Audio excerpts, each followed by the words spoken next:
Good morning, everyone. I welcome all the professors and resource person on behalf of IQAC team DB Jain College. Let's start the program with a quote said by Benjamin Solala. There's no discovery without a search, and there's no rediscovery without a research. Every discovery man ever made has always been concealed. It takes searchers and researchers to unveil them. That's what makes an insightful leader. Now, I request Dr. A. Narmada, HOD, Department of Management Studies, to deliver the welcome address and introduction of our resource person. Thank you, Leslie. Very good morning to one and all present here. Behalf of Internal Quality Assurance Cell of the DB Jain College, I extended warm welcome our resource person, Dr. R. Gayatri, and most valued invited participants from our college. First of all, I would like to convey my sincere thanks to our management, President Sri R. Dayansan Savansuka, Secretary Dr. Harshil Mehta, Finance Secretary Jaswant Manoj, respected Principal Dr. M. Senthil Raj, and Professor in charge Dr. M. Saktivel Murugan for their valuable guidance and encouragement in all our efforts. I glad to introduce few lines about our resource person. Dr. R. Gayatri coordinated Multidisciplinary Research and Consultancy Center at Justice Bashir Ahmad Said College for Women. She has 22 years of teaching and research experience. She holds a doctorate degree in the area of electronic commerce from Bardia University. She is an IQC member of her college and is the coordinator of the Multidisciplinary Research and Consultancy Center that she helped establish in her college. She has published several research papers in referred journals. Research tells us that the pupil most commonly remember the first and last word that they hear when listening to a speech. I hope your speech is motivate us more on research field. Once again, I welcome you, ma'am, for this wonderful session. Thank you. Thank you, ma'am. Thank you. I now request Dr. Gayatri to take over the session. Thank you. Thank you so much. Let me start with the screen sharing. Yes, ma'am.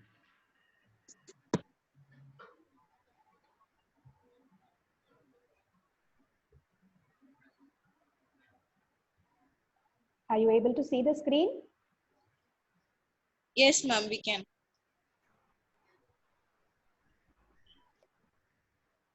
Okay. So a very good morning to one and all present here.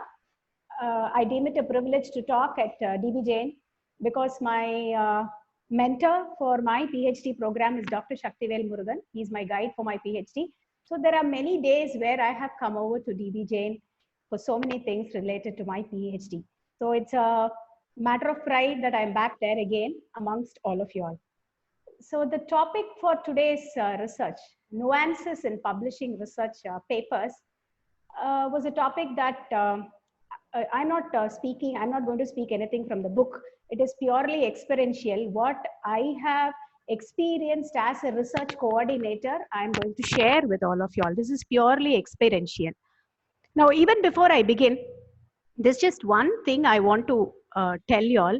I am assuming that all of you, yes, there is Dr. Shanmugam who has raised his hand. May I know if there is anything that has to be addressed? You can unmute yourself and speak, Dr. Shanmugam.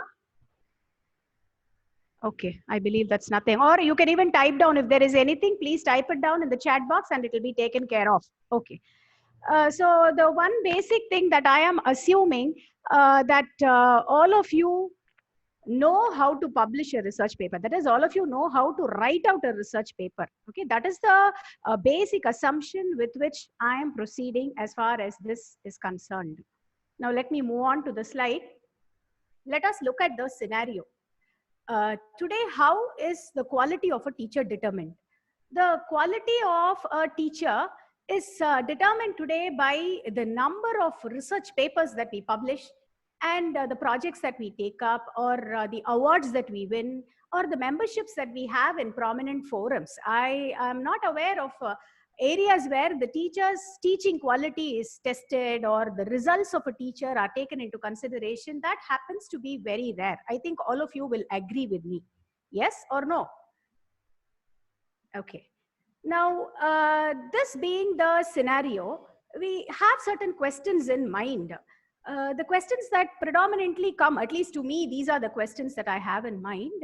The questions that come to mind are, should I teach or should I conduct research? Because I think all of us have 18 hours of class workload, and we have to manage with these 18 hours. Now, with these 18 hours are not going to go away from us. We always have to take care of these 18 hours.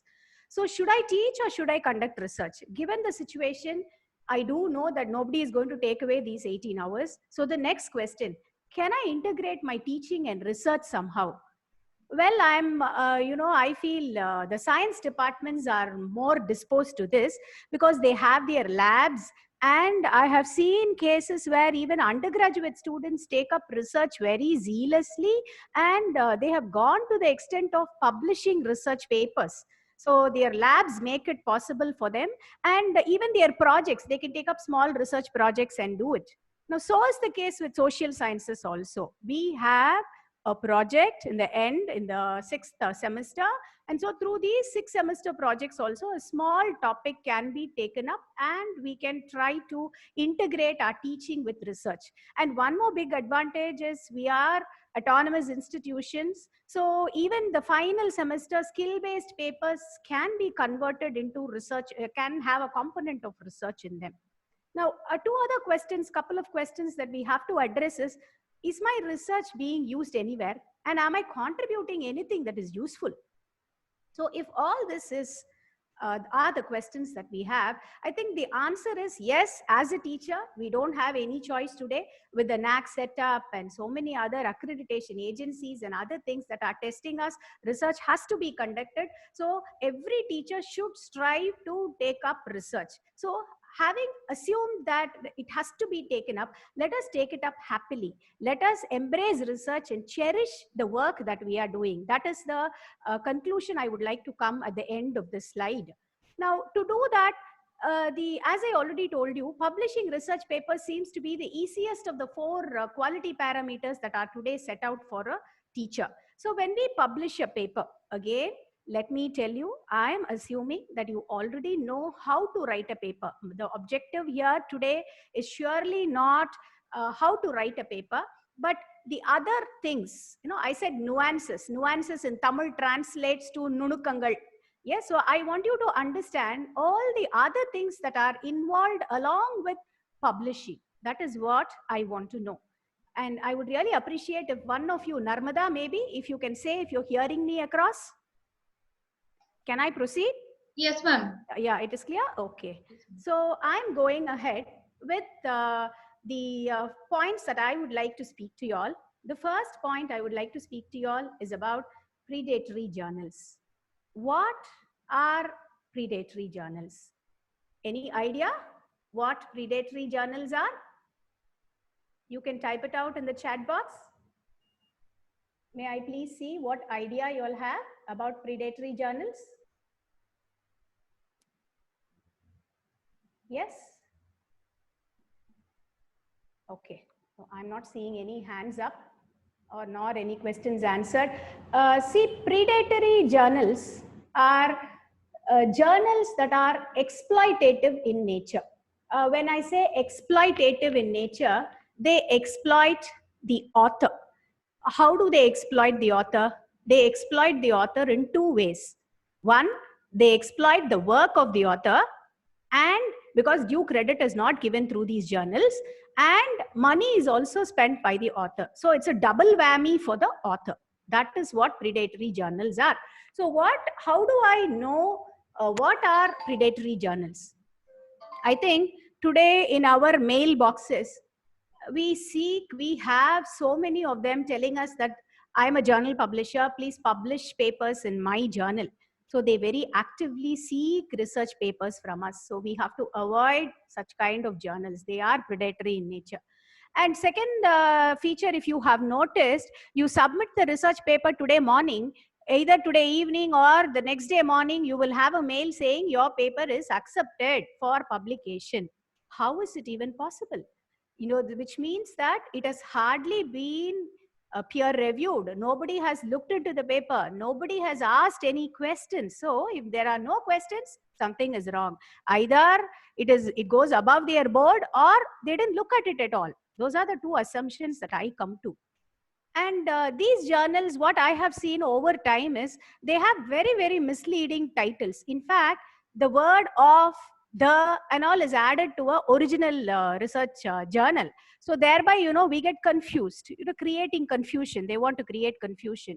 For example, the Geological Society of India gives a journal called as the Indian Journal of Geoscience, whereas that is the original journal. There is a very similar journal called as Indian Journal of Geology, and the website and the page and everything looks almost the same, but they are not one and the same.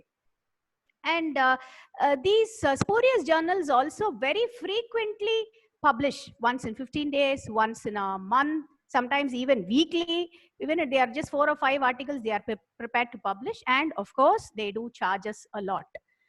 Okay, I have told you the features. Now the question that should be there on your mind is, how do I identify? Okay, all this you're saying, where do we go and look at it?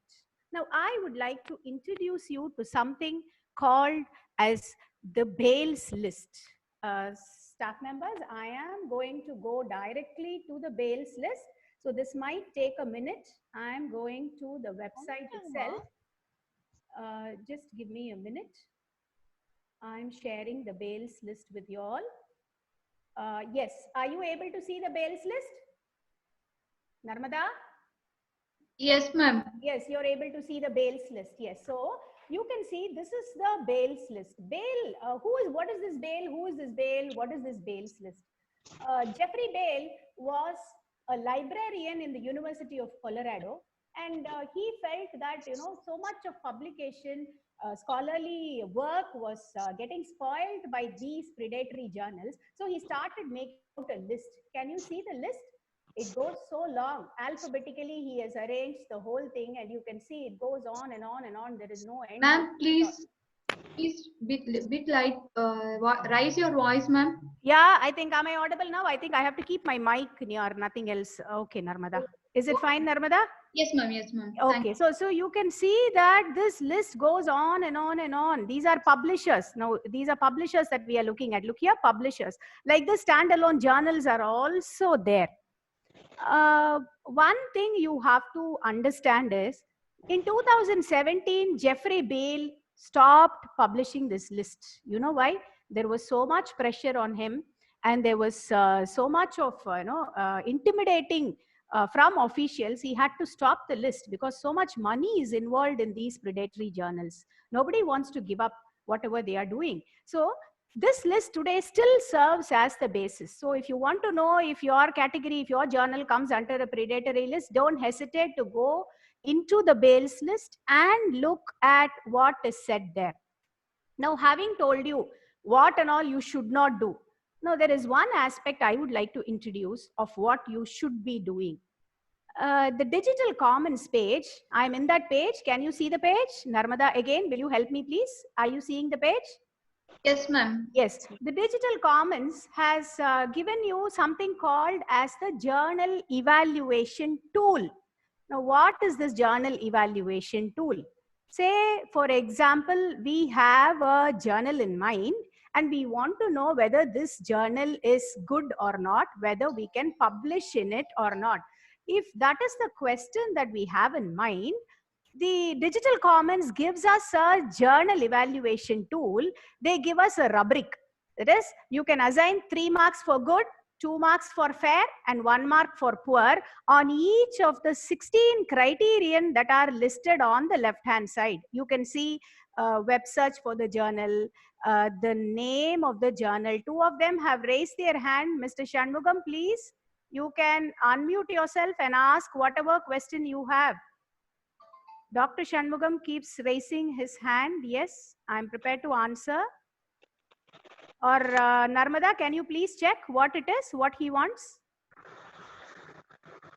Yes. So 16 parameters are there here, and it's a very simple tool. Down itself, there is a list. you can evaluate the journal that you have in hand. You can give yourself 3 marks, 2 marks, 1 mark. And if it is less than 26, so please do not publish in such kind of journals. Yes, so this is a journal evaluation tool. It's very simple. It's available on the net. We all can download it and we can look into it. You know, so many parameters are there, 16 parameters which we should look before we start publishing is all there here. Okay, again, I'm going back to the PowerPoint presentation. This is again going to take a little while.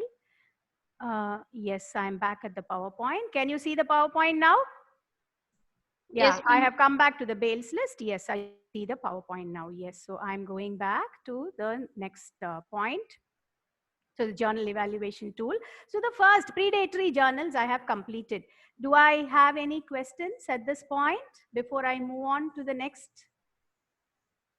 Yes? No. Okay. So now let us look. Okay, I have told you what should not be done, where you should see whether your journal is not good. All this I have told you. What should not be done, I have told you. Now let me go on to what should be done. So where should I search? Where should I search for an approved journal? Where will I get an approved journal? How do I look for an approved journal? I think all of us as teachers are very much aware that we all have to go to the UGC care list only. The UGC care list is a list that was released by the UGC in June 2019.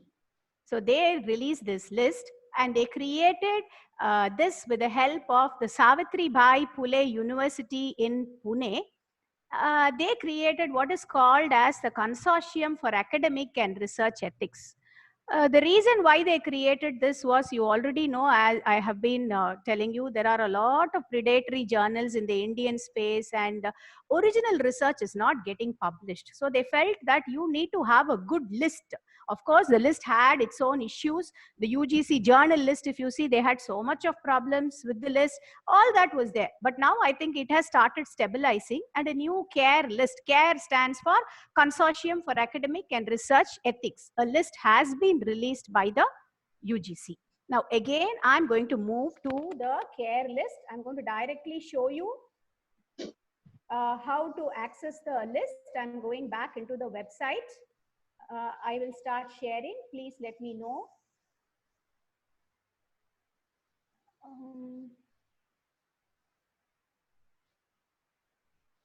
Yes. Narmada, are you able to see it? Yes, ma'am. Again, your voice is bit low, ma'am. No, if I put the mic down, it goes off. Nothing else, dear. Don't worry. I'll check it out. Okay, thank you. Okay. So now I am going into the UGC care list. You can see that you need to have a user ID and a password to enter it. Once you create a user ID and a password, I have opened the tabs, but you can create your own user ID and password. Once you create your tab, it will go inside like this. Now I have gone in. Let me go. There are two lists. I think you can see on the right hand side, group 1 and group 2. Group 1 consists of only journals that are published in India that meet the parameters laid down by UGC. About 1,200 or 1,300 journals only are there in the group 1 list. Group 2 is purely a list of journals that are indexed in Scopus and Web of Science alone. And I think all of you are aware, today all our rating agencies take up only the list, or you should have published in Web of Science or Scopus. Only that is taken into consideration. So now I am going into group 1. Yeah, can you see that? Can you see this? Narmada again? Yes, ma'am. Yes. Okay. So you see in the list 2, group 2, we will finish. In group 2, you can see it is divided into 3: Arts and Humanities Citation Index, Science Citation Index, and Social Science Citation Index. Likewise, the Scopus has a source list. Now, one thing that faculty of my college keep coming to ask me is, ma'am, for science, so many are there. Do we have journals for arts? Do we have journal for languages? Yes, you do have. A lot of it is available both in the list 1, group 1, and in group 2. As you can see, Web of Science itself has classified it as arts and science, citation, science citation, and social science. So yes, journals are available for all areas. That's one thing I would like to mention to you all at this point. Okay, so now how do we go into all this? I have already opened the tabs. I have kept the tabs open. I will show it to you. Yes, this is the Web of Science. You can see it's called the master journal list. So this list consists of all the journals. You can see that it is alphabetically, first numbers, and then it goes into alphabets, A, B, C, D. It goes, if once it is there in Web of Science, without fear, you can publish in such kind of journals.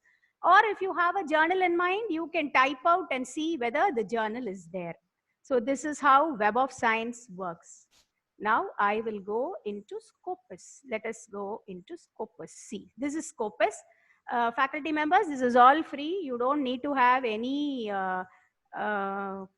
paid services or something like that. Anybody, if you go into UGC care list, you can access all this. Now here you can see you have to go to the sources. I have already selected the sources and I have the list displayed. You will find from the highest citation, see cite score, from the highest citation to the lowest citation, it is there in the Scopus list. Now there's just one thing I want to tell you. If you are a very young researcher, or if you have a student's work that you're trying to publish, I think on the left hand side, you see there are 4 quartiles, isn't it? Are you able to see it, Narmada? The first quartile, second quartile, third, and the fourth. Yes, Narmada? Yes, ma'am. Yes, ma'am. Yes. So the 4 quartiles are there.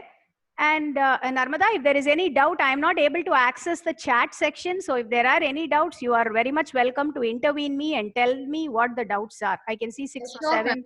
Sure, ma'am. Yes. Okay. So the 4 quartiles are there. Can you see? 1, 2, 3, 4. First quartile is the highest quartile. It is very difficult to publish papers in the first quartile Scopus indexed journal, whereas it is relatively easier to publish in a 4th quartile journal. So if you are a very new researcher, or if you're trying to publish your students' work, look at the journals in the 4th quartile in your area. It's a very important thing that I felt I should communicate to you all. Look at the 4th quartile. The 4th quartile is relatively easy. Relative, when I say that itself might take, somewhere between 3 months and 6 months to publish. Before that, nothing happens in indexes like Scopus. Yes. So having told that, I am going to move forward. Again, I'm going back to the slide. So again, this is going to take a minute for me. So I have told you how we work. More on Scopus we will be seeing when I come back to it.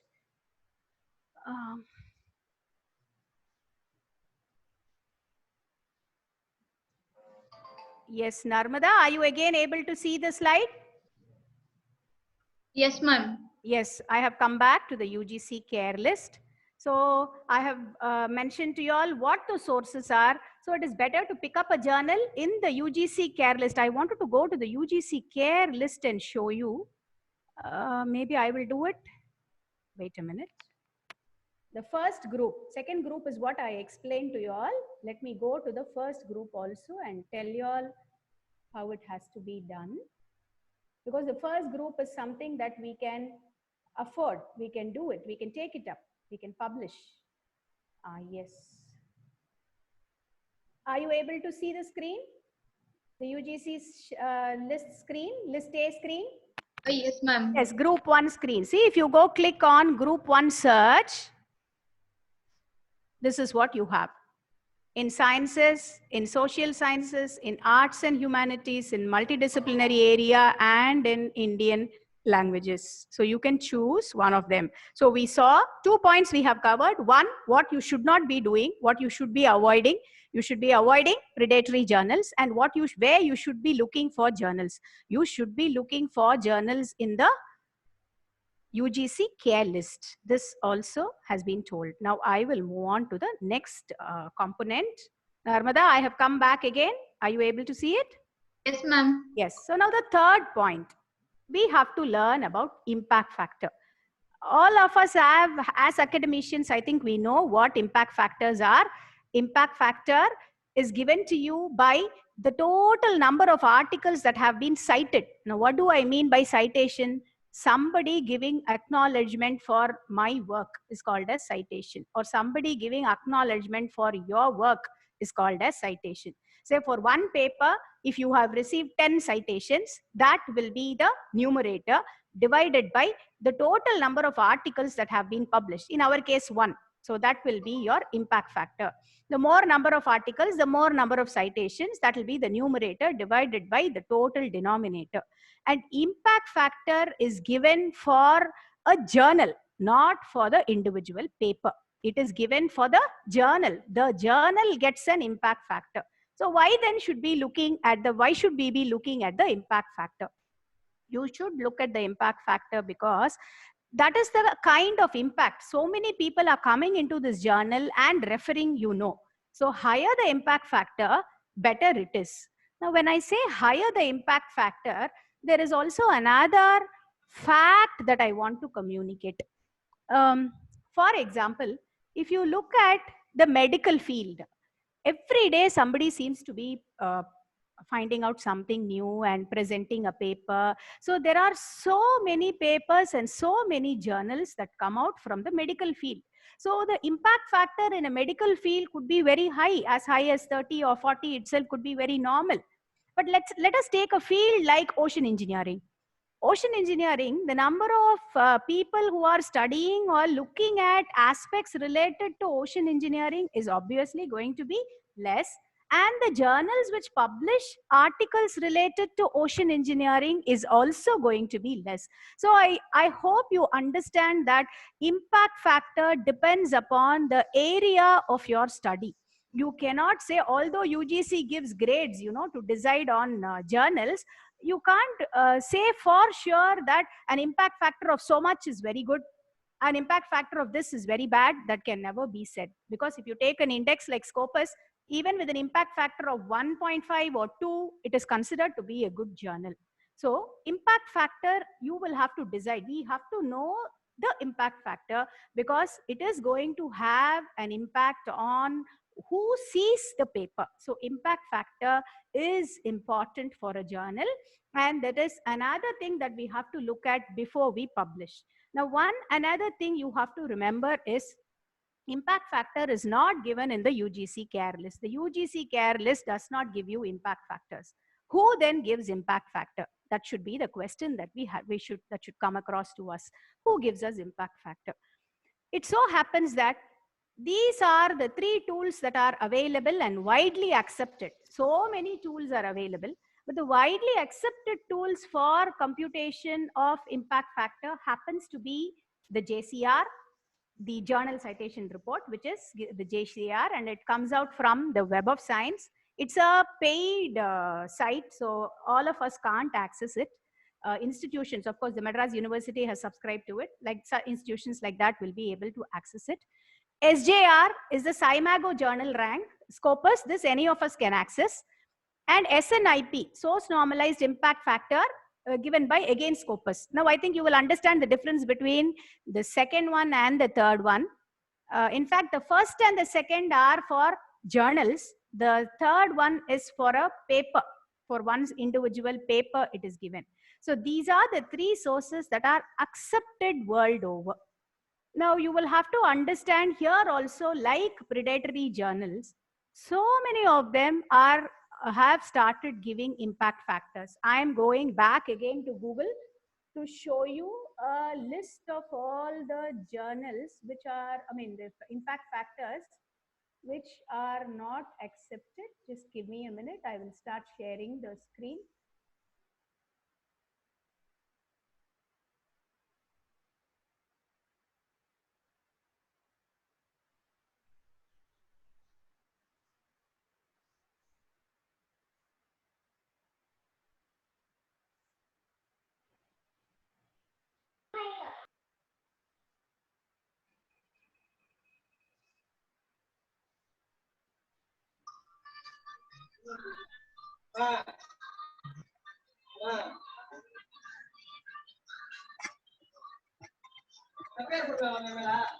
Yes, are you able to see it?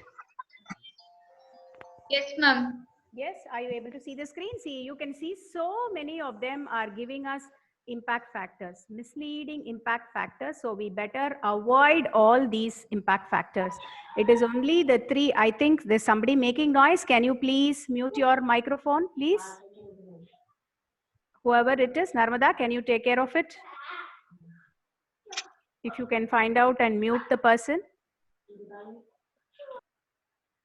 Yes, thank you. So these are the things that we need to avoid. I'm going back again to the publications.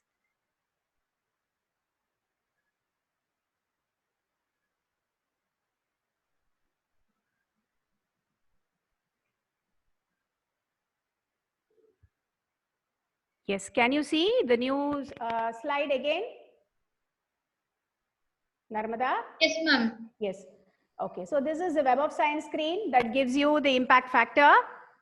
And these are the impact factors that we should not be taking into consideration. So the third point of impact factor is also completed. Now I'm moving on to the fourth point, citation and researcher ID. Now what is citation? We have already seen citation is acknowledgement given by somebody for our work. So higher the citation, the better it is. So we need to aim at improving our citation. When we decide to publish, it is not enough if we stop with just publication, but we'll have to see to it that our work is seen by the outside world. And they should start acknowledging our work in their papers. Now, one thing is very sure, if they should acknowledge our work has to be useful. That is where I started itself in the very beginning. So if it is useful work, automatically people will refer to it. So acknowledging is called a citation. Citation index, so many are there in this. I'm not going very deep into this. You have the I-10 index, the H index, and so on. Now, ours is only citation index that we want. Citation index is the total number of times our papers have been published by others. Okay, so this is citation. Now, is there any way through which we can make our papers be seen? Now, one problem that we have actually seen with professors in our institution is that we publish so many papers, but we seem to be totally not there in the picture at all. That is, in other words, we are not seen in the research space at all. What should be done then? We will have to create our researcher ID. A research ID is free to create with either ResearchGate or Publons. I think I left out ORCID ID, ORCID, or simply with at least Google Scholar, we must be able to create a research ID. So research ID creation has to be predominantly done by us. So that is one way of improving our the way in which our papers are seen. If you take Google Scholar, it's very simple. You can list down, you don't even need a institutional ID. You can, with your own mail, you can register, you can add all your papers, and the citations will start coming in because somebody is seeing your paper. Google is a search engine where everything comes first. So if your research paper is there, automatically you will start receiving citations. So please ensure that you register yourself with either ResearchGate or ORCID. ORCID is Scopus database. Publons, all these are free. So you can register yourself with one of them to make yourself be seen. Okay. So that is your citation and researcher ID also. Now, let me go on. Before I come to the journal selection tool, let me go again back to the internet. Yes, let me go back to the internet and let me show you. So now we have seen all the 5 things that I wanted to discuss with you. Let us now look at, the way through which we can select our journal. Is there a way through which a journal can be selected? Are you able to see the screen? Yes, ma'am. Which screen are you seeing? The EDANS journal selector is what you're seeing? The journal selection tools, ma'am. No. Wait, let us go there itself. Here, now you can see it. Now you can see the EDANS journal selector. Yes, ma'am. Okay. So see, you will see that this is the EDANS journal selector. And whatever paper subject area or key area you have, I'm going to type microbiology because this happens to be, you know, the rage now. So let us type microbiology and see the journals in microbiology come up. Yes, it has very high impact factor. SEIE, yes, what is this? It means that it is there in Web of Science. This paper is in Web of Science. It has an impact factor in 2019. There are journal selection tools like this. So you will have to look out. See, this says International Microbiology Journal has a low impact factor, but it is indexed in Web of Science. There are journal selection tools like this. So we should look out for all these tools. And then there's another tool also that I wanted to show you. There is this Jane. See, here also you can, Jane tool estimator. Here also you can type out whatever your keyword is and you can get your journals published. One more thing I wanted to tell you in Scopus is, in Scopus, you remember we were talking about impact factors, isn't it? In Scopus, your SCI index is always there for you to see. I'm not able to minimize it and show it to you. I'll go to sources. It's taking a minute. Yes, see, you can see the sources. This is what you should be looking at. The site score is what you should be looking at. And in Scopus, you know, one small issue that is there in Scopus is Scopus has very tough, yardsticks to publish in their journals. So what they do is sometimes the journal doesn't get qualified. So what happens is in 1 year it is there, whereas in other years it is not there. So you know that if it is written as NA like this everywhere, then it means they are not there at all on Scopus. Maybe then that 1 or 2 years alone they are there. So you have to be careful when you publish in journals that are there in Scopus. Yes. I think I have come to the end of my presentation. I will go back to the presentation tools.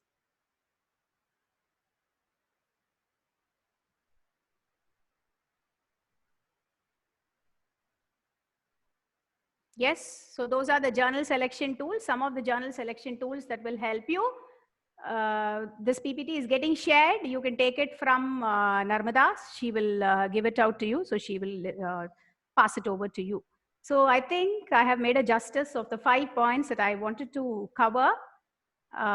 Thank you so much for being a patient audience.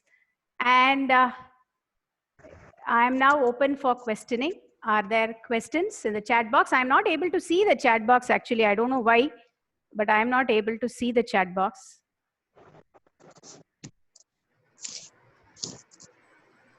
Thank you, ma'am. That was very informative.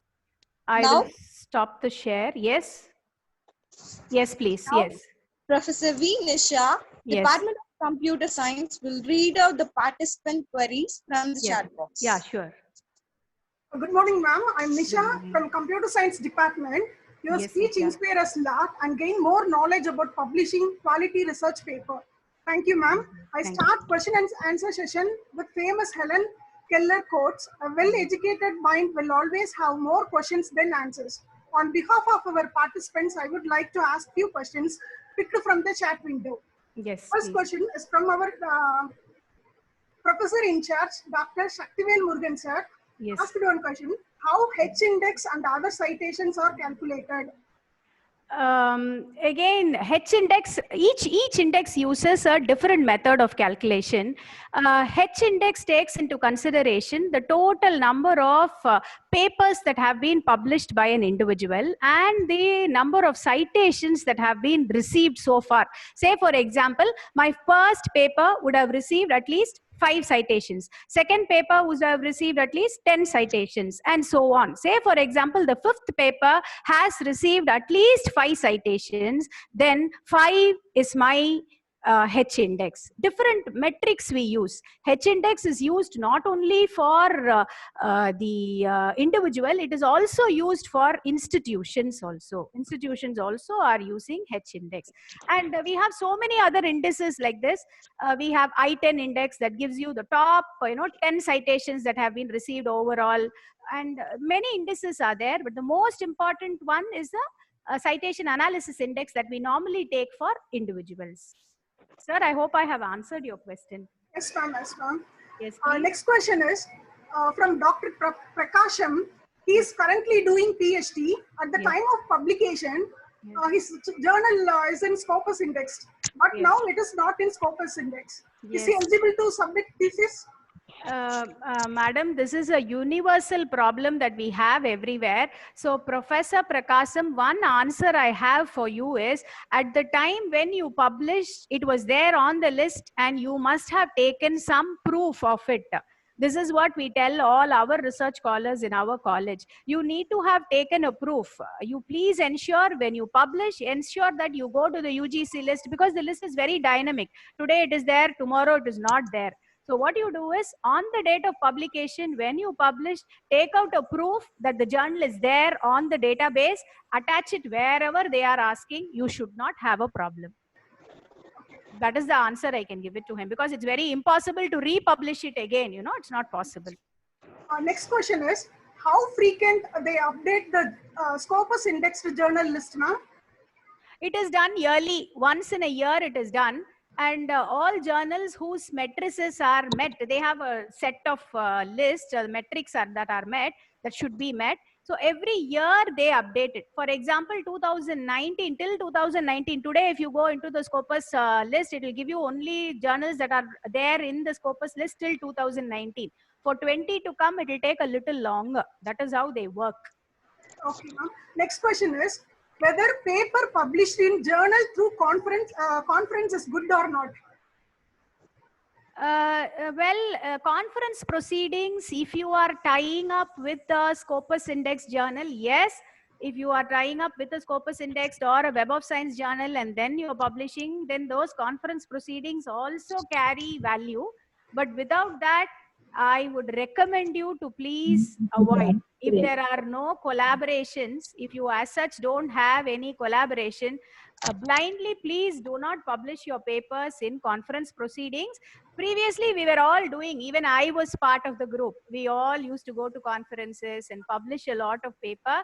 But the value, if you have a big research work, if you have worked really hard towards it, then conference proceedings should be the last on your agenda.